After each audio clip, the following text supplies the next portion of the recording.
Disclaimer: this video contains depictions of modern warfare, including combat operations and potential military casualties, based on publicly available reports and open-source intelligence. Viewer discretion is advised. This content is created for informational, educational, and documentary purposes only. We do not glorify war or violence. Our goal is to provide analysis and preserve historical context as events unfold. Subscribe our channel for more videos. He had been shot down 12 times, wounded 4 times. He had killed 100 men in the sky above 2 continents. His hands never shook, not before a mission, not after one, not ever. But when Walter Wolfram climbed out of that cockpit in the summer of 1944, something in his face had changed. And when his report reached Luftwaffe High Command, the generals who read it didn't reach for tactical maps or call emergency briefings. They went quiet. The kind of quiet that happens when men in power finally understand something they had been running from for months. They were not losing a battle, they were losing everything. And a 21-year-old kid from Bavaria had just told them exactly why. This is the story they don't put in the museums. This is the story that lived inside a classified report, inside the memory of 2 old men who flew aerobatics competitions after the war as if they could outrun what they had seen. This is the story of what happened when Germany's most lethal fighter pilot sat down inside the enemy's greatest weapon, pushed the throttle forward, and told the truth. The truth cost Germany the air war, and it only took 3 words. To understand why those 3 words landed like a death sentence, you have to go back to where the air war actually stood in the months before Wolfram ever saw that silver-skinned Mustang sitting on the tarmac. You have to go back to the blood and the mathematics of 1943, when Germany's commanders looked at the sky over the Reich and believed, genuinely believed, that they had already won. Picture yourself inside a Boeing B-17 Flying Fortress in the autumn of 1943.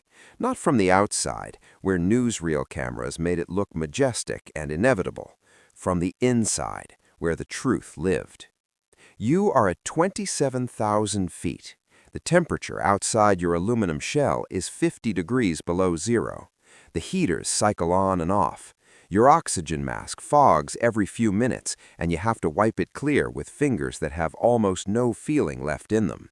Your electrically heated gloves work intermittently, which means sometimes your hands are merely cold, and sometimes they are in genuine danger. The noise is a constant, grinding, overwhelming roar that you stopped noticing 3 hours ago because your brain simply gave up processing it.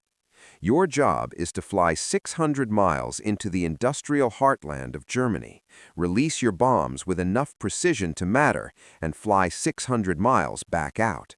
Simple idea, catastrophic execution. Because between you and your target, positioned with the cold patience of men who know exactly how much time they have, are the Focke-Wulf 190s and the Messerschmitt 109s, and they are not rushing to meet you. They have learned better than that. They are waiting at a specific line drawn across the sky above Europe, a line that existed not on any paper map, but in the fuel gauges of your own escort fighters, and they know where that line is, down to the kilometer. This was the trap. By the middle of 1943, American P-47 Thunderbolts and P-38 Lightnings could protect the bombers roughly as far as the German border, 250 miles from the English coast. At that point, physics and fuel forced them to turn back. The bomber crews watched their escorts bank away and disappear, and then they were alone, crossing the invisible threshold into the killing zone, and the Luftwaffe's fighters were already climbing to meet them, unhurried, conserving fuel, picking their angles with professional deliberateness because they knew they had all the time they needed. General Adolf Galland, the cigar-smoking, supremely confident commander of Germany's fighter arm, had mapped this geometry precisely. He understood it as a structural advantage, not a temporary one. No escort fighter, his analysts had concluded, and Britain's own scientists largely agreed, could carry enough fuel to cross Germany and still retain the performance needed to fight effectively when it arrived. The physics of range and the physics of combat agility pulled in opposite directions. You could have one or the other. You could not have both. The escort line was permanent. The Reich's industrial heartland was, in practical terms, unreachable, and the numbers from the summer and autumn of 1943 seemed to confirm everything Galland believed. On August 17, 1943, the 8th Air Force launched the most ambitious bombing operation it had yet attempted. 376 B-17s in two great streams, one aimed at the Messerschmitt production complex at Regensburg, the other targeting the ball bearing factories at Schweinfurt. The targeting logic behind Schweinfurt was elegant in the way that ideas are elegant before they collide with reality. Bearings were in everything. Every tank, every aircraft engine, every artillery piece, every submarine motor. Destroy the bearings, and Germany's war machine would seize up like an engine run dry. 60 B-17s were lost across both raids, 600 American airmen killed, wounded, or captured in the span of a few hours. The Schweinfurt factories were damaged. Within weeks, German workers had restored production. The Americans came back on October 14th, the second Schweinfurt raid. 291 bombers, 60 aircraft lost outright, another 17 damaged beyond any possibility of repair, 600 airmen gone from the world in the span of a few hours. The date entered the official record as Black Thursday, and it might as well have been a tombstone for the entire concept of unescorted strategic bombing. Think about what those loss rates meant to the men who flew the missions. A crew completed a combat tour after 25 missions. On a raid like the second Schweinfurt, the loss rate ran at roughly 20% per mission. Work through the arithmetic yourself, slowly, the way the crews did in their bunks at night. If you lose 20% on each mission, you do not survive 25. You do not survive 10. Statistically, over any meaningful number of missions, you are not coming home. The math was not a projection, it was a sentence. Second Lieutenant Harold Stearns was 22 years old, a bombardier from Akron, Ohio, flying with the 381st Bomb Group in a B-17 they had named Lead Banana. He flew October 14th. He survived. He later wrote that somewhere over Germany, with no escorts in sight and German fighters attacking in coordinated, relentless waves, he had passed through fear and out the other side into something quieter and more terrible. He had stopped expecting to survive. He was simply waiting to see how it happened. He finished his tour. Most of the men he had arrived in England with did not. Galland looked at those numbers and reached a conclusion that seemed, at the time, entirely logical. He had won. The Americans could not sustain losses at this rate. Unescorted strategic bombing over Germany had been demonstrated conclusively and in blood to be a failure. The Reich's industrial core was safe. The escort problem was, in his assessment, permanently unsolvable. Physics said so. British scientists said so. The wreckage of American bombers spread across the German countryside said so. The situation was stable. That was the word his staff used in their assessments. Stable. Remember that word. It is the most expensive word in the history of aerial warfare. Because while Galland's analysts were writing the word stable into their reports, something was happening in England that German intelligence had detected but catastrophically failed to understand. The aircraft that would erase the escort line, erase the killing zone, erase every assumption Galland had built his strategy upon, had already arrived. It had been there for months. It looked, to anyone who didn't know what they were looking at, like just another American fighter. It had a name that the Luftwaffe's pilots would eventually say with something very close to fear: the North American P-51 Mustang. The Mustang's early history gave absolutely no indication of what it would become. The original version, powered by an Allison engine, flew perfectly competently at low altitudes and became sluggish and underpowered as it climbed. The British had ordered it, flown it, found it underwhelming, and relegated it to reconnaissance work and low-level operations where altitude performance didn't matter. There was nothing in that early history to suggest it would become the instrument of the Luftwaffe's destruction. Nothing. And then, in 1942, someone had an idea. What if you took the P-51 airframe and replaced the Allison engine with a different engine entirely? A British engine, the Rolls-Royce Merlin. What happened next was one of those moments in engineering history so rare that it almost feels like a story someone invented after the fact to make the ending more satisfying. The P-51 airframe was lightweight, aerodynamically refined, and extraordinarily low drag. The Merlin was powerful, reliable, and equipped with a two-stage, two-speed supercharger that maintained its power output at high altitudes where other engines faded and gasped. Together, they produced something that neither nation could have built alone. The British had the engine, the Americans had the airframe. Neither country had fully appreciated what the combination would do until it was already flying. The result was a machine that could travel over 400 miles per hour at altitude, that could fight at high altitude with lethal effectiveness, and that had a range that made Galan's escort line not merely obsolete, but completely, permanently, irreversibly fictional. German intelligence saw the new Mustangs arriving over England. They filed reports. They noted that something had changed. They had not yet grasped the scale of what was coming. They were still waiting beyond the escort line, still confident that the geography of fuel and physics protected them. They were about to learn that the line no longer existed.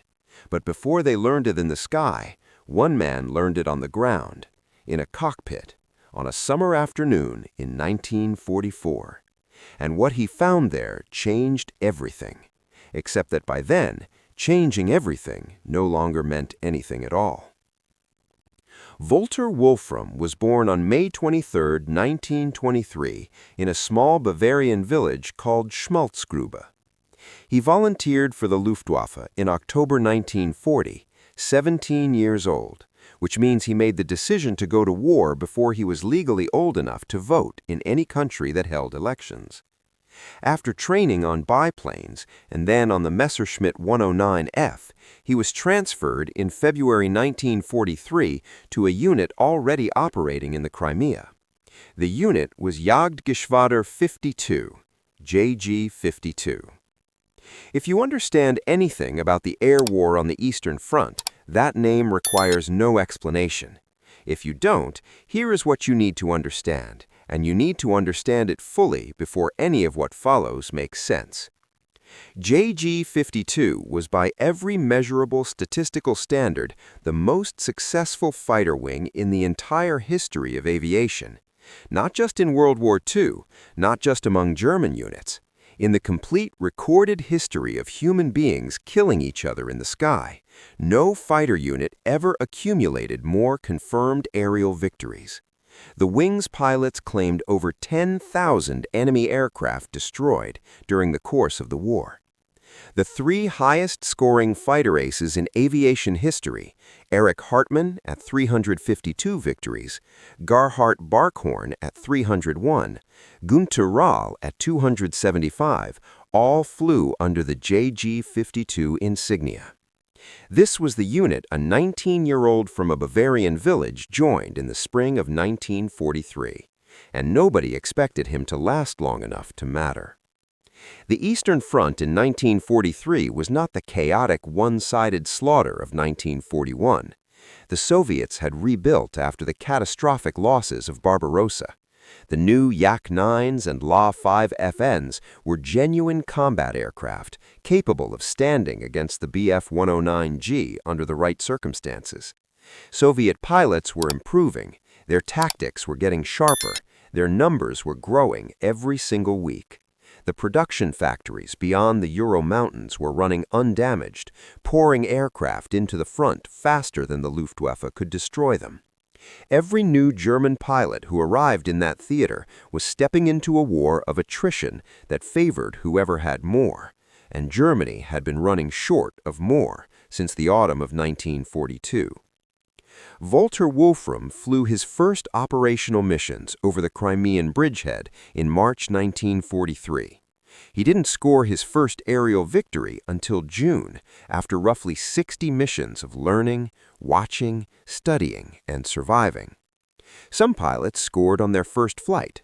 Some pilots never scored at all. Wolfram was methodical. He was careful. He was the kind of man who understood that staying alive long enough to learn was itself the most important skill, because a dead pilot teaches no one anything. By April 1944, he had 70 aerial victories. He was 20 years old. Then came May 30th, 1944. Over the Ploiești oil fields in Romania, with the Soviet forces pressing hard from the north and the German defensive line bending under the pressure, Walter Wolfram claimed 11 aerial victories in a single day. Sit with that number for a moment. 11. The Luftwaffe had a specific designation for pilots who scored 5 or more aerial victories in a single day. They called it an ace in a day, and it was considered an extraordinary achievement. A pilot who scored 10 or more in one day was a double ace in a day. In the entire history of aerial combat, it had happened only a handful of times. Wolfram did it on May 30th, and then on July 16th, he did it again. 10 more kills near Kamyanka, northeast of Lviv, on a single afternoon. On June 1st, 1944, Walter Wolfram was officially credited with his 100th aerial victory. He was the 74th Luftwaffe pilot to reach that number. He was 21 years old. He had been shot down and crash-landed 12 times. He had been wounded 4 times.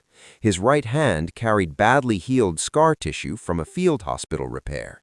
And when he sat in a cockpit of a Bf-109 and pushed that throttle forward, his grip never wavered. It was always steady. It was always precise. It was the grip of a man who had made some fundamental peace with the possibility of dying that allowed him to function with absolute clarity in the moments when most human beings would be falling apart. This was the man the Luftwaffe chose to evaluate their greatest aerial threat. Not a desk officer, not a test pilot who had spent the war in a research facility far from the sound of guns, a frontline killer who had survived everything the sky over the Eastern Front could throw at a human being, who understood in his bones and in his blood and in the scar tissue on his right hand exactly what separated an aircraft that killed from an aircraft that got you killed.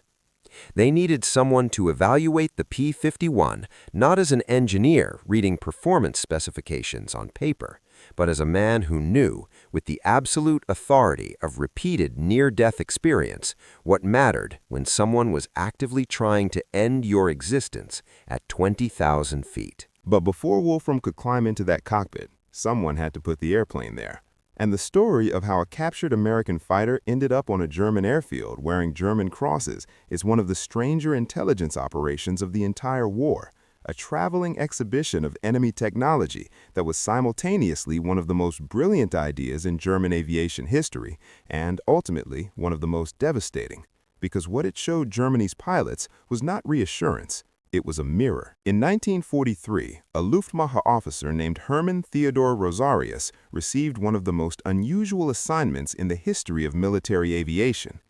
He was tasked with forming a special unit whose entire purpose was to collect downed and force-landed Allied aircraft, repair them to flying condition, and then fly them against German pilots, demonstrating their capabilities, teaching Germans what they were fighting, showing them where the weaknesses were, And, just as importantly, where the weaknesses weren't. The unit was officially designated something long and bureaucratic that nobody used. Everyone called it the Circus Rosarius, the Wandering Circus of Rosarius, a traveling show of enemy machines touring German airfields like some grotesque exhibition of the instruments of your own destruction. Look, this is what is killing you. Now you know. The circus collected everything it could find: Lockheed P-38 Lightnings, Republic P-47 Thunderbolts, Supermarine Spitfires, de Havilland Mosquitoes, Hawker Typhoons, and eventually the prize that the Luftwaffe most desperately wanted to understand, the North American P-51 Mustang. To prevent German anti-aircraft batteries from shooting down what appeared to be an American fighter flying over the Reich, which was an entirely reasonable concern, the circus painted all its captured aircraft with an unmistakable color scheme: bright yellow undersides, yellow tails, yellow nose sections. Every aircraft carried the Geschwaderkennung code T9. One captured P-51B received the designation T9 plus HK. We know exactly which aircraft it was. Serial number 4324825, nicknamed Jerry, originally assigned to Lieutenant Thomas Fraser of the 4th Fighter Group, 334th Squadron. Lost in combat near Compiègne, France, on June 6, 1944. Recovered by German forces, repaired at Wernicken, transferred to the circus. It toured from airfield to airfield across occupied Europe and the Reich itself. Experienced German pilots, men who had fought the Mustang over Germany and survived the encounter, were permitted to walk around it on the ground, to sit in the cockpit, to feel the controls, to look through that canopy and understand for the first time what the American pilot could see that the German pilot couldn't. Selected aces were allowed to fly it, to take it up, push it hard, find out what it could do and what it couldn't. Walter Wolfram was one of those men. He accepted the invitation. He climbed in. He flew. And then he wrote his report. And the first thing in that report was not what anyone at Luftwaffe High Command had been expecting to read.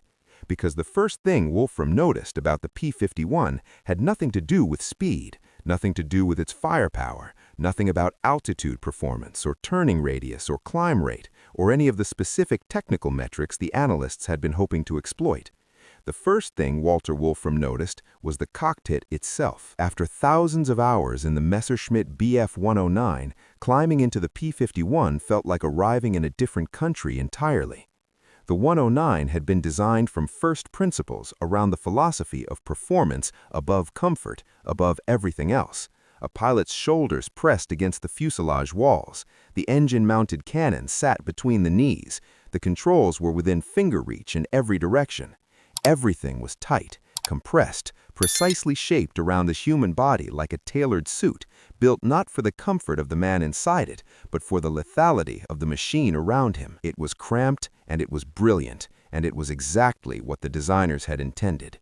The fastest possible aircraft in a given airspace, regardless of whether the man flying it could feel his legs after 2 hours. The P-51 was built on a different philosophy. The seat was lower, the instrument panel was wider, the controls felt, by German standards, almost distant, and the canopy, the bubble canopy added to production Mustangs by mid-1944, gave a full 360 degrees of visibility that no German pilot in a 109 or an FW-190 could match or even come close to matching. From that cockpit, an American pilot could see behind him, below him, to every side without moving his body more than slightly. In the 109, looking behind you meant craning your neck and hoping and accepting the cost in situational awareness every single time.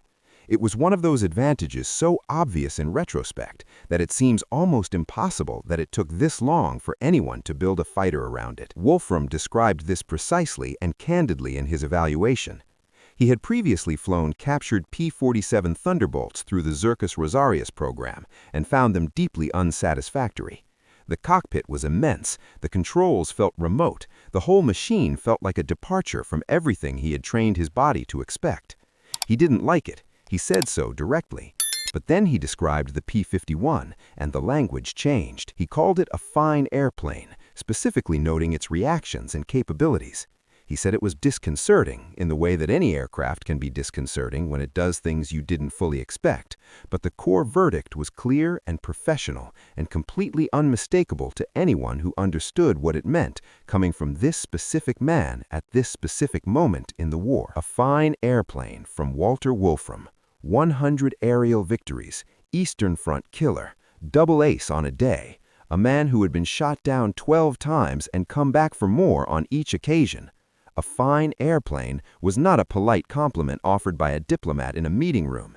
It was a professional verdict delivered by the highest possible authority with the absolute credibility that only comes from having earned it in combat over 2 years and 4 wounds and 12 crash landings. He was not saying the P-51 was unbeatable. He was not saying German pilots couldn't shoot them down. He was saying it was good, genuinely, seriously, worryingly good, well made, worth every gram of the respect its reputation had begun to accumulate over the Reich. In June 1944, in the context of what the Luftwaffe leadership was desperately trying to believe about the air war, those words landed on German high command like a diagnosis that none of the generals wanted to hear from their most trusted physician. But the cockpit was only the opening paragraph. When Wolfram pushed the throttle forward and the Packard-built Rolls-Royce Merlin V1650 came to life, he felt something he later struggled to fully articulate, because it was less a specific technical characteristic than a quality, a wholeness, a sense of fundamental rightness in the way the machine performed its function. The engine produced approximately 1,490 horsepower at standard combat settings, with higher outputs available through water methanol injection. It featured the 2-stage, 2-speed supercharger that had made the Mustang what it was, the component that maintained peak power at the altitudes where the Daimler-Benz DB605 in the Bf109 had already begun to soften and fade. The supercharger ignited automatically at the correct altitude without any pilot input whatsoever. The fuel mixture adjusted itself. The aircraft simply produced what it was designed to produce, reliably, consistently, at whatever altitude and temperature and attitude the mission demanded, without requiring the pilot to manage it at all. But here is the detail in Wolfram's report that stopped everyone cold when they read it. The one observation that seemed almost too small to matter until you understood what it meant. There were no oil leaks. Stop. Think about what that means to a man who had spent 14 months fighting on the Eastern Front. Russian winters where temperatures dropped to 40 below zero before dawn, where German ground crews worked in darkness in those temperatures, hands cracked and bleeding from the cold, cranking the inertia starter flywheel by hand because there was no electric starter, physically spinning the flywheel until there was enough stored rotational energy to turn the engine over, and praying it caught. And sometimes it didn't catch, and you started again. Where oil viscosity was not a theoretical concern, but a daily operational crisis. Where a seal that functioned in September cracked in December, and a crack meant a leak, and a leak at altitude meant a forced landing in territory where a German pilot's survival prospects were something no one liked to calculate honestly. An engine without oil leaks. An engine that started at the press of an electric button in any weather, in any temperature, on any morning. This was not a combat performance data point. This was a logistics revelation. And in the war the Luftwaffe was actually fighting by the middle of 1944, logistics had quietly become the margin between winning engagements and surviving them. Wolfram was not alone in this observation.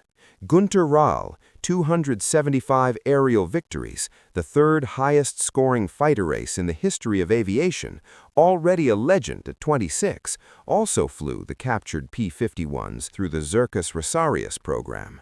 His assessment was equally candid and equally devastating. He had a very good impression of the Mustang, he said in post-war interviews, conducted decades later. The big difference, he said, was the engine. After roughly 300 hours in the captured aircraft, the detail that stayed with him, the detail he could still articulate vividly 40 years after the war ended, was that there was no oil leak.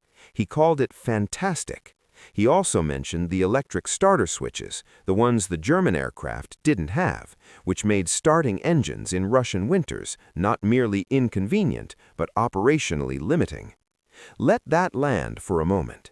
The third highest-scoring fighter race in the entire history of aerial combat, the man with 275 kills to his name, in his final considered assessment of what had decided the air war over Europe, he was talking about electric starter motors and oil seals, not dogfighting geometry, not approach vectors or energy management or gunnery.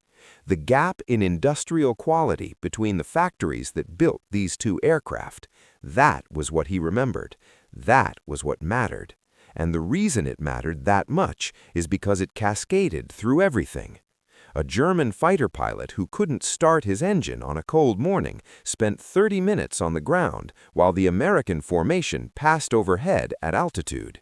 An aircraft that developed an oil leak 2 hours into a mission either broke off the engagement prematurely or risked a seized engine at 25,000 feet, which was not a survivable event. A ground crew that spent 3 hours on a maintenance problem that should have taken 30 minutes had 1 fewer aircraft ready when the next mission briefing went up. Multiply that across hundreds of aircraft. Multiply it across months of missions. Multiply it across the steadily deteriorating production conditions in German factories operating under strategic bombing, and steadily improving production conditions in American factories operating undisturbed and running at full output for 2 consecutive years. The gap was not pilot skill. The gap was not aircraft design philosophy taken in isolation. The gap was industrial civilization, the systematic, accumulated, irreversible product of a society that had been building complex machines at scale for generations and had not had its factories bombed. But Wolfram was saving his most disturbing finding for last. Not the cockpit, not the engine, not the oil seals or the electric starters. Something that all of these advantages together combined to produce. Something that had no single component you could copy or reverse engineer or manufacture your way past through sheer production effort. The thing that ultimately finished the Luftwaffe was not performance at all. It was endurance. Imagine, if you can hold this in your mind, being a German fighter pilot in early 1944. By any objective measure, you are among the finest fighter pilots in the world. You have more operational combat hours than your American opponent. You fly an aircraft that turns tighter at low speed, hits harder with its 20mm cannon, climbs at an angle that will take you out of trouble faster than any Mustang can follow. You know the sky over Germany the way you know your own face. You have been fighting in it for years. You know where the clouds form in autumn, and how the light changes over the Rhine, and what the horizon looks like from 20,000 feet over Berlin on a clear December morning. And you have roughly 90 minutes of fuel. 90 minutes, from takeoff to the moment the gauge tells you to go home or die. Every hard turn you execute bleeds fuel. Every burst you fire from the cannon, every climb to intercept altitude, every minute spent hunting the formation, the clock is running. The ground controllers track it. At some point, the order comes, break off, return to base. You don't argue. You don't have the fuel to argue. You go home. A P-51D carrying 2 108-gallon external drop tanks could fly for more than 7 hours. Günter Rauhl's final verdict on what decided the air war, delivered in interviews conducted long after the last German aircraft had been surrendered, was this: the best airplane was the P-51. The Spitfire was excellent, but it didn't have the endurance. The endurance was the decisive factor. They flew for 7 hours. We flew for 1 hour and 20 minutes. That makes quite a difference in aerial combat. 1 hour and 20 minutes against 7 hours. This was not a tactical disadvantage. This was a strategic death sentence written in the language of fuel gauges and clock hands. Because when you can fly for 7 hours, you don't have to protect the bombers anymore. You can hunt. The entire logic of the air war flips on its axis. The escort fighter becomes the predator. The interceptor becomes the prey. In January 1944, Lieutenant General James Doolittle, the same Doolittle who had led 16 B-25s on a low-level raid over Tokyo 20 months earlier, and who now commanded the entire 8th Air Force, walked into 8th Fighter Command headquarters and looked at the sign on the wall. It read, "The first duty of 8th Air Force fighters is to bring the bombers back alive." He told the commanding general to take it down. A new sign went up. "The first duty of 8th Air Force fighters is to destroy German fighters." Doolittle later called this the most important single decision he made in the entire European campaign, and he was right, because it was not merely a tactical adjustment, it was a transformation of what the air war fundamentally was. The P-51 groups were released. Entire fighter groups now ranged 50 miles ahead of the bomber formations, sweeping the sky clean for German interceptors trying to climb to altitude. When German fighters gathered for their coordinated attack runs, the Mustangs were already there above them and behind them, waiting with the same patient deliberateness that the Luftwaffe had once used against the unescorted B-17s. After the bombers dropped and turned for England, the American fighters swept back through German airspace, strafing airfields, destroying aircraft on the ground, pursuing anything that moved, burning fuel they could afford to burn because they had so much of it. On March 4, 1944, P-51Bs of the 4th Fighter Group, led by Colonel Donald Blakesley, escorted 8th Air Force bombers to Berlin. The round trip was approximately 1,100 miles. The P-51s arrived over the German capital with fuel to spare. When Reichsmarschall Hermann Göring received word that American fighters were circling over Berlin, he reportedly sat in silence for a long moment and then said what every man in German Air Command had been slowly, reluctantly understanding for weeks. "When I saw Mustangs over Berlin, I knew the jig was up." Göring, who had spent years publicly dismissing American aviation as the province of car manufacturers and refrigerator salesmen, who had personally assured Hitler that the skies over the Reich were permanently safe from American fighters, who had staked his considerable public reputation on the proposition that the geography of fuel and physics protected Germany from precisely this: Mustangs over Berlin with fuel in their tanks and the whole afternoon ahead of them. But even now, even with Mustangs over the German capital, the story was not yet finished, because the destruction of the Luftwaffe's fighting capability was not primarily about shooting down aircraft. In 1944, despite the strategic bombing campaign, despite the oil plan, despite everything, German industry actually produced more aircraft than in any previous year of the war.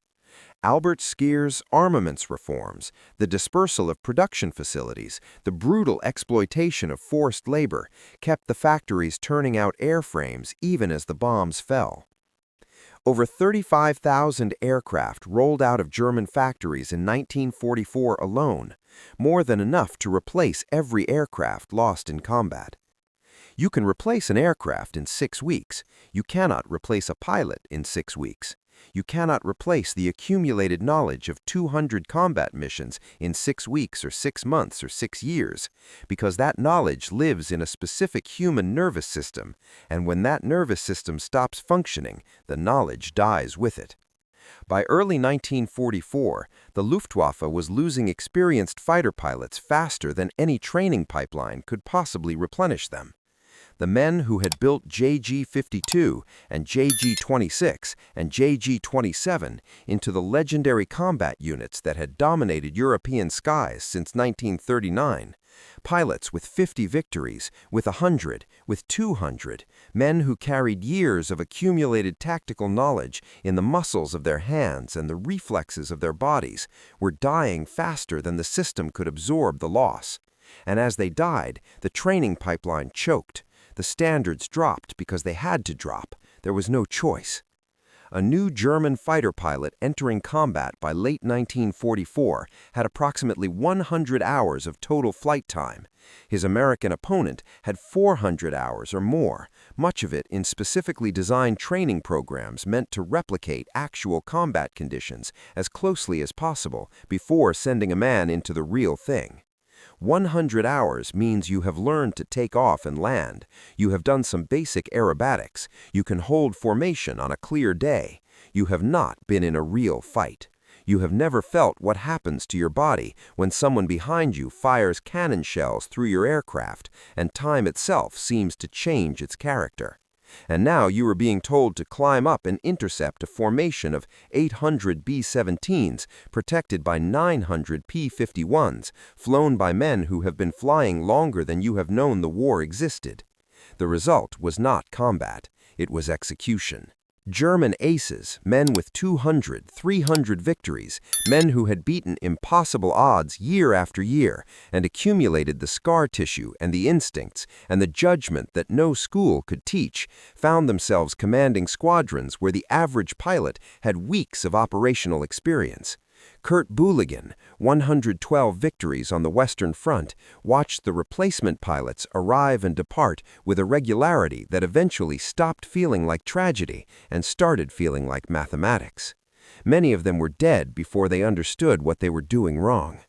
The aces survived because the aces had skills and judgment and accumulated instincts built from hundreds of engagements. The replacements had none of that. They died in ones and twos on every mission, and every death further degraded the unit's ability to train and integrate the next replacement, which raised the loss rate among replacements, which shortened the training pipeline, which worsened the quality of replacements, which raised the loss rate further.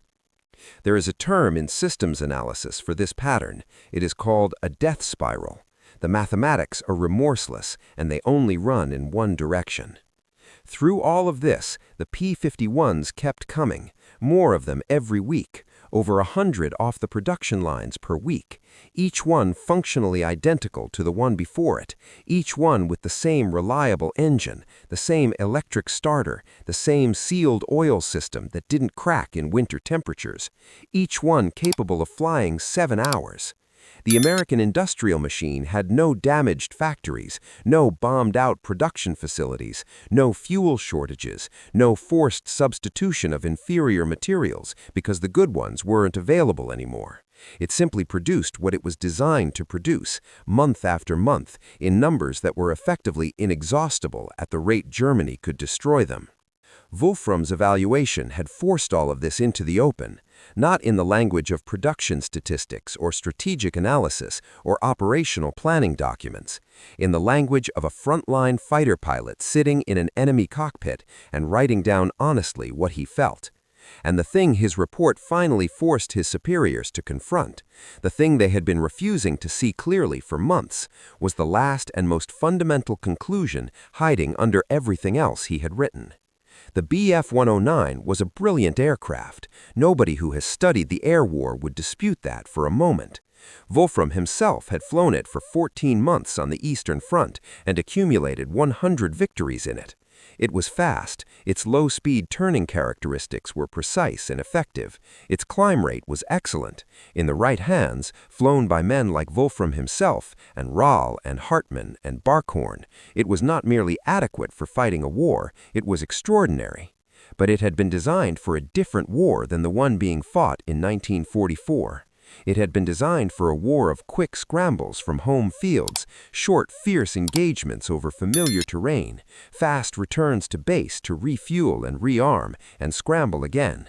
A point defense interceptor designed for a specific mission, defending Germany from attackers who couldn't stay long because they didn't have the fuel to stay long.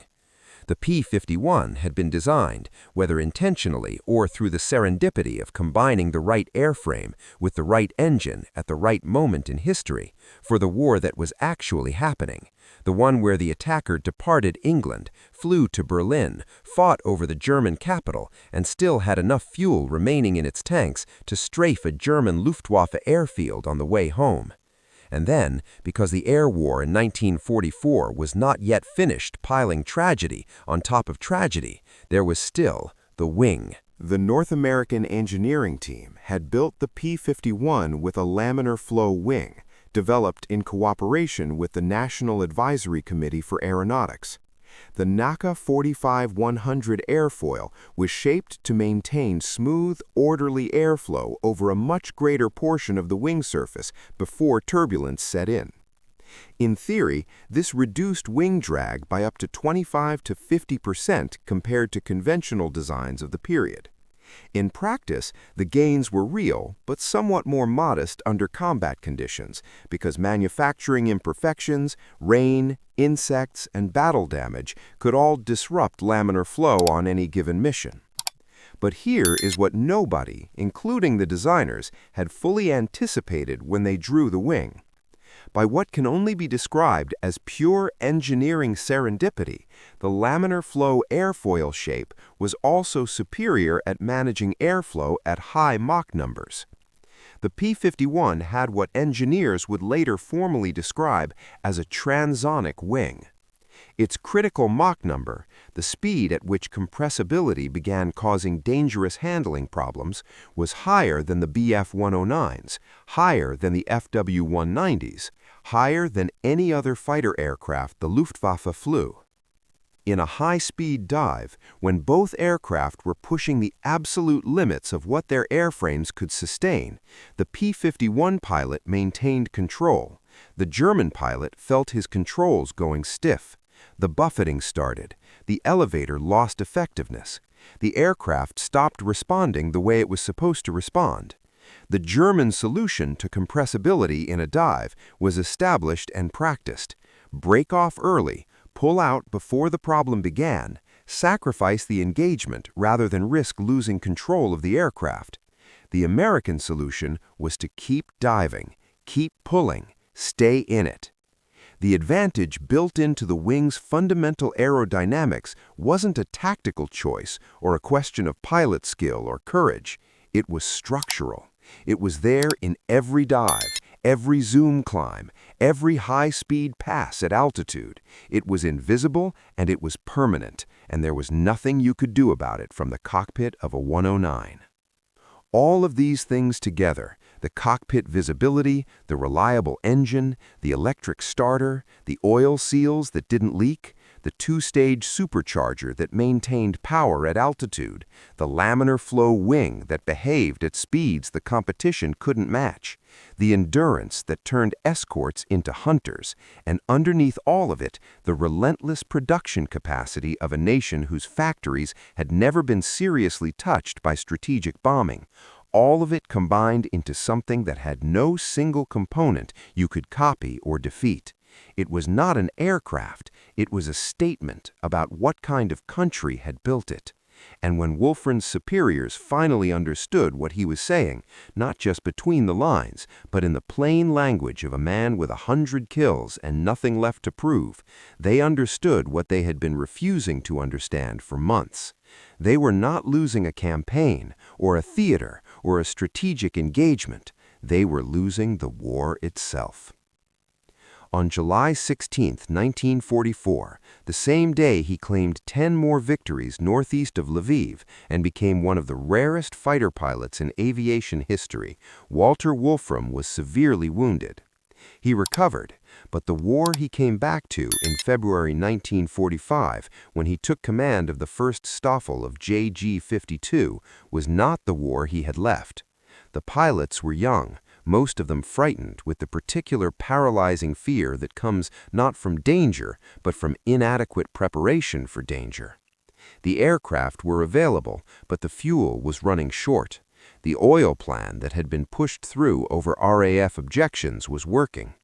German synthetic fuel production had been systematically destroyed from above. Aircraft sat on German airfields, fully armed and mechanically airworthy, with nowhere to fly because there was nothing left to put in their tanks. The Eastern Front was collapsing. The Western Front was collapsing.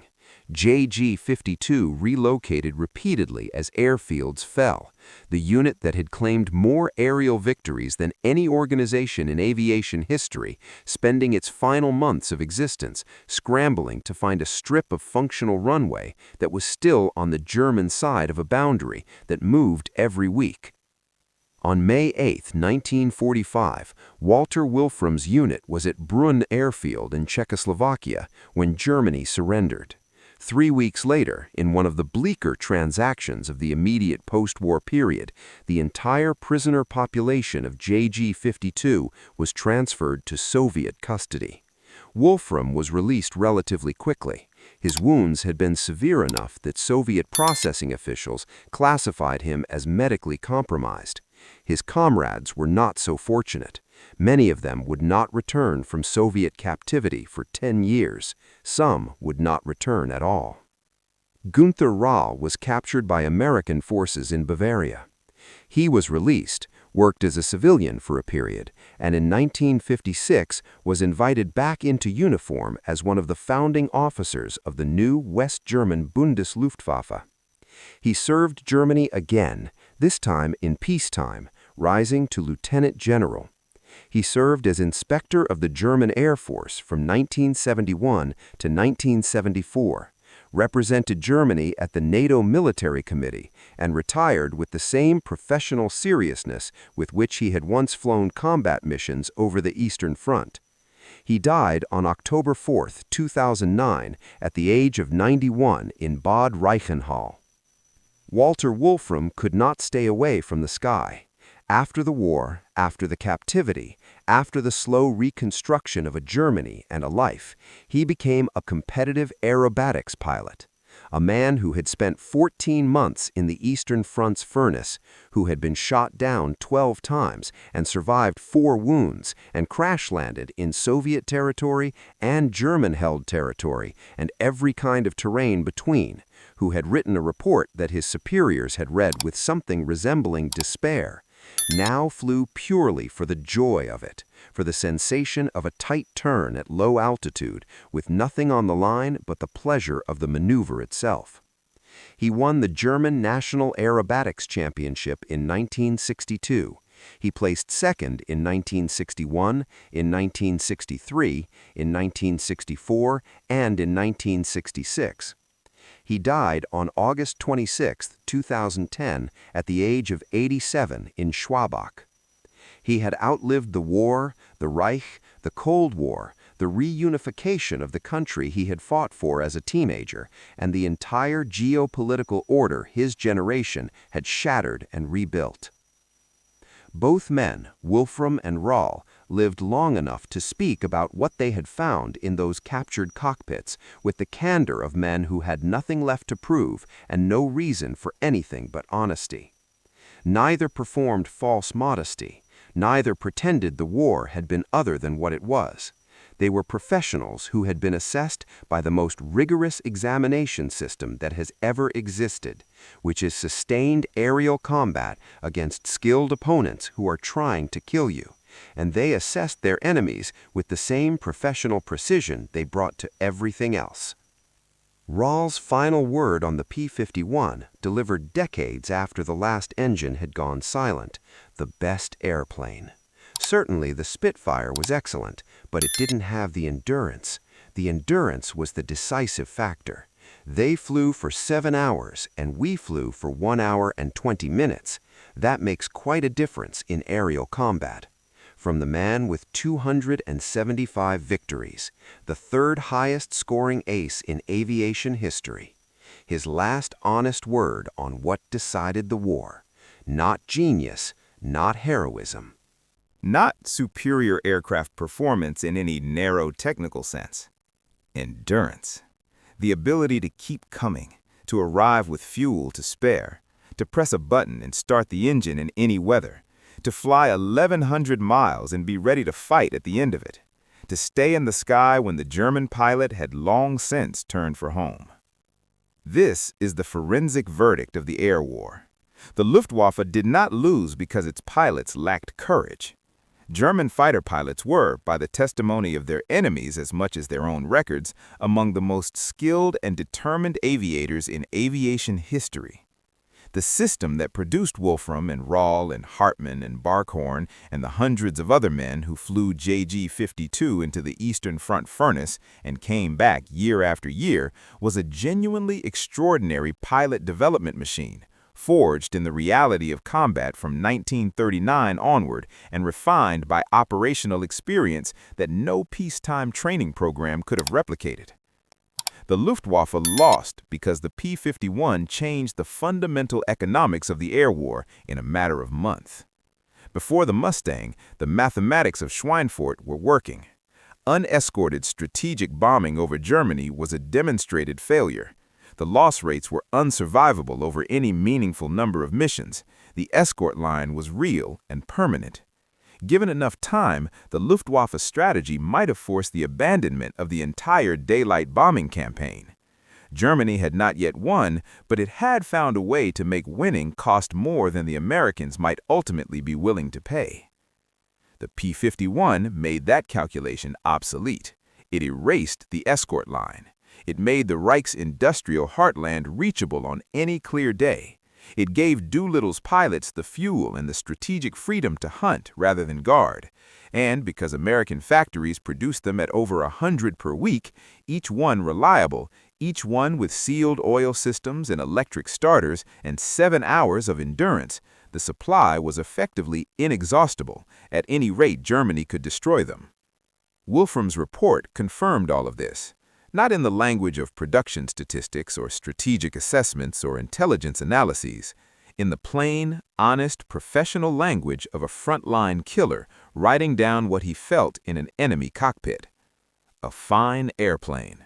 3 words from a man with 100 victories who had been shot down and crash-landed and wounded and kept flying anyway. 3 words that his superiors read and fell quiet. 3 words that contained in compressed and devastating form the entire verdict of the air war over Europe. Not, we are outmatched in this metric or we are inferior in that specification. We cannot match this. Not just the aircraft, what the aircraft represents, the country that built it, the civilization that produced it by the hundreds every week without breaking a sweat, with no oil leaks, with electric starters that worked in any weather, with a wing that behaved at speeds the competition couldn't touch, with endurance that turned the entire logic of the air war inside out. That was what his superiors understood when they finally stopped running from it. Not the details of the report, the conclusion, the irreversible, permanent, civilization-level conclusion that no amount of pilot skill or tactical ingenuity or production effort or sheer Luftwaffe willpower could change. The bill for that understanding came due in the summer of 1944, and it came due in full. Walter Wolfram flew back into the summer sky over Bavaria after the war ended, and he flew for nothing but the sensation of it. The pull of a tight turn, the sound of a piston engine at full power, the feeling he had experienced 423 times in combat, stripped now of everything except itself, pure and clean and free of consequence for the first time since he had been 17 years old and signed his name on a volunteer form. He won the aerobatics championship in 1962. He watched jet aircraft replace the propeller fighters that had defined his youth. He watched the Cold War remake the world his generation had broken. He lived to be 87 years old. He outlived almost everything. And somewhere in the archives, the report survives. Precise, professional, dispassionate. The evaluation of a man who had earned, in the most absolute possible way, every credential required to render an honest judgment about the aircraft that changed the air war. A frontline fighter ace who had looked at the enemy's greatest weapon with clear eyes and written down exactly what he found without sentiment or denial or the comfort of institutional loyalty. 3 words that cost more than any bomb ever dropped. 3 words that meant something the German Air Command had never wanted to hear and could never unhear once they had read it. 3 words that contained quietly and completely the reason the war ended the way it did. A fine airplane. If this story gave you a clearer picture of what the air war actually looked like, not the sanitized version that ended up in official histories, but the version that the pilots themselves wrote when they were being completely honest, drop it in the comments. If your father or grandfather flew in that war, on either side, in any capacity, as a pilot or a bombardier or a gunner, or as the ground crew who kept those aircraft in the air, leave their name and their unit and what they flew or serviced. Those stories belong in the record. They exist in families and in memory and in the few remaining voices of the people who carry them, and every one of them deserves to be heard before they are gone forever. Subscribe if you want the next chapter of this investigation, because wars are decided by systems and production and logistics and endurance, but the men who operated within those systems had names and histories and skills that we will spend decades still working to fully understand. They deserve to be remembered not as symbols or statistics or entries in a victory ledger, but as what they were: professionals doing an impossible job in an impossible time with everything they had, right down to the end. Walter Wolfram climbed into the enemy's finest weapon and told the truth about what he found. That truth deserves to be remembered.